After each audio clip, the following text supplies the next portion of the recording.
Hola, people. I'm going to be reading Kingdom of Alasia, and if you notice that was the police being idiots.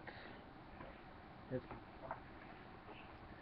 ask me, well, to be exact, like, they beat me up, maced me, arrested me, and handcuffed me for strolling around trying to clear my head of fog and voices.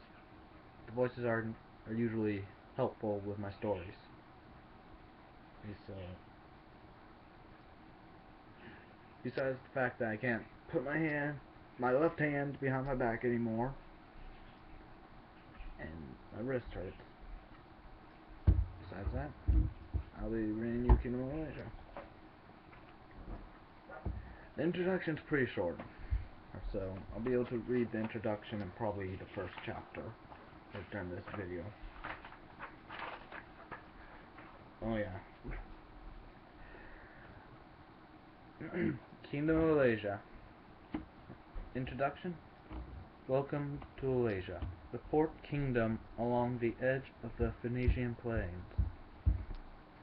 We chose to build around on the Phoenician plains. A lot of guards are on the walls at night.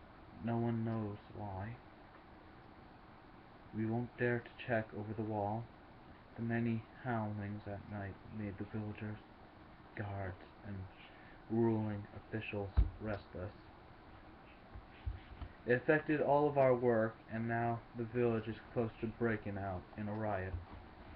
If something isn't done, then the Kingdom of Alasia will cease to exist. Chapter 1, Midnight Freedom.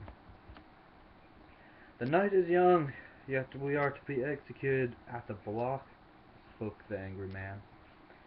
You there, who are you? Don't be shy, let's hear it. I am, thought the person. I don't know. Then their guards really did a number on you. I am an ex-military, a John Hanka. But we can't have you going around without a name. Your name shall be William. The stranger rather preferred the name. Then the cart stopped. The guards left the cart, pulled us out, and pushed us to the block. One guard walked towards us. He stared at us all and pointed to a man behind, and John, and then to the block. The people booed and cheered. Some called them murderers. All were upset to see the guards instead lifted him over the wall and threw him into the Phoenician plain. The man started to scream and beat at the door. The archers, crossbowmen, riflemen, and swordsmen mounted the wall as if something was going to happen. Listen up, people, started John. They plan to kill us all. I have seen what's behind that wall. And let me say that the creatures behind that wall have bloodlust as soon as they kill him. Do you think that those guards will help you? You all must take up arms and prepare for the battle ahead. He walked towards William. You are to take the children and elderly out of the town. Train the children when they're old enough. Prepare a town with the few older people, but not the elderly. He shook his head, left, and grabbed hold of a sword, rifle, and a lot of throwing knives. The rest of the town left with him. Now the stranger just took one look back. The guards started to shoot over the wall and moved down behind the town militia. The gate started to break, and the glimpse of a wolf came to his eyes as he ran. The next month we were all hiding in the mountain. We built small houses in the side of it. Few were for military purposes, yet something happened to William that day. He lost a new friend with a town that day. The villagers found that the guards were corrupt with power from the ruling official. They were now hunted for betraying the king, whom none have ever seen to remain loyal to. Now we have a leader. Now we have an army. Now we have a revolution. I'm not screaming in revolution, okay? The week after, we started to mine the mountain for metals. The mining crew dug into an old ancient temple. The crew went back to for torches to place around the temple so they could inhabit. Ooh,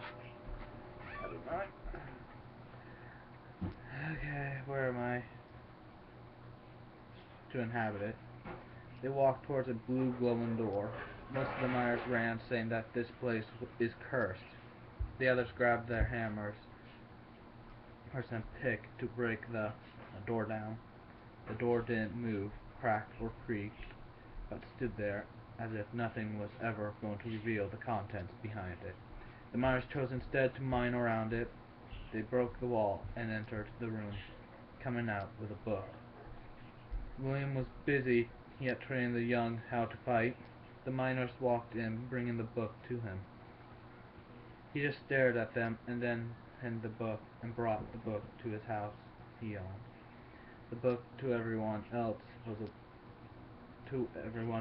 aware of the book, but no one knew of its contents.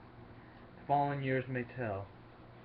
The following week, I came to the town at night. I was alone with a crossbow, a scimitar, and the clothes on my back. I walked my way into the rock city. I was yet a young man but I knew more than John had ever known. I was yet from the kingdom across the sea, but not the place where they came. I was more than meets the eye. The people stared out the windows at me just to see if I was one of the town guards. I walked towards the house, not as an enemy, but a wanderer.